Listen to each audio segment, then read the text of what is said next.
I'm Rebecca Hamilton and I am a Type 3 learner. After taking the LMT test, I have been classified as a Type 3 learner, and this does not surprise me at all given the list of character traits. This describes me almost perfectly. On a personal level, I am realizing how like my father I am, which is actually really funny to me. I never thought I would be. So, my dad and I remember sitting out this summer, out on our porch and us talking about how similar we were. And I didn't realize that what we were talking about was actually our learning styles. I didn't have a name for it. We were talking about how we make connections that other people don't make very quickly. We both love efficiency and productivity, like with our jobs, and it stresses us out when people don't do their work efficiently. And we both aren't very good with people, and both of us, when people tell us a problem, they are going to get about 6 different solutions from us rather than compassion and sympathy. And how we are so incredibly practical, and we only think of realistic things, and our heads are enough in the clouds. So it's just funny to me how like my dad I am. The main difference I see in myself from the classification of a Type 3 learner is I actually hate experiments. I'm not a huge experimenter. I will take other people's word for things. I learn very well from other people, actually, and from other people's experiences. I don't like it in science when we do experiments, mostly probably because I hated lab write-ups. Hate group projects. Every time a teacher says we're doing a group project, I want to cringe and I want to die.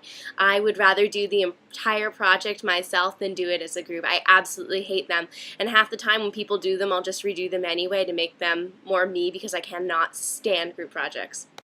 One of my problems in high school was that nothing seemed applicable to myself. I knew from 10th grade on either that I wanted to do flute or I wanted to sing, and from then on math, science, all those history, they didn't seem that important to me. They weren't really practical to my life, and that was a kind of a struggle for me. Of course I did it anyway, and I did it well, but I wasn't happy about it. I also cannot live without a planner. I can't do anything in my life without it. I have it all color-coded, I have it nice, it's in my phone, it's in my computer, it's in everything. I need to have plans for everything. The benefit of that is that I'm never forget things. I'm always where I need to be. But the problem is that in teaching, especially with critical pedagogy, you need to be flexible, just like when you need to ask the question and a student answers a question, your lesson can go an entirely different way from there. I need to learn to be flexible. That's going to be one of my downfalls, and that's going to be one of the hard things about my Type 3. The book says I need to improve my people skills, and while this is moderately insulting, it's also probably true. I am one of those people that will sit there and listen to your problem, but as soon as you tell me your problem, I'm going to think of about 6 different solutions for it, which can be good in my mind, but in a lot of people's minds, they want sympathy and they want compassion, and I need to get better at that. I do admit that.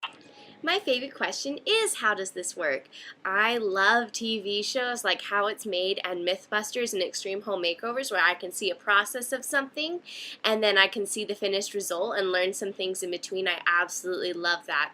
If I don't know something, I will figure it out, and my most visited page on the web is certainly Bing. I have to know everything. I am also a very realistic person. I always set achievable goals for myself, ones that I know I'll be able to reach. And this is a really good quality that I love about myself, and it's also a quality that I can take with me into the classroom and have it be good. I can set realistic goals for my students and goals that I know we can achieve together, and that's really exciting for me. As a Type 3 learner, I need to be especially careful of the people who are Type 2 learners, who are the people, since I'm more of an individualistic person. Just because I hate working in groups doesn't mean that it's not valuable, and I really need to be sensitive to that.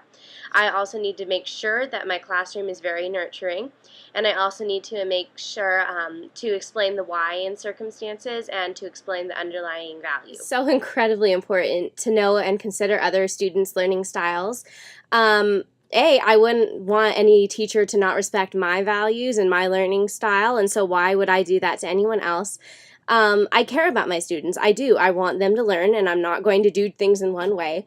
I also don't want my classroom to be boring and monotonous, and playing to different learning styles allows for a bunch of variety and creativity.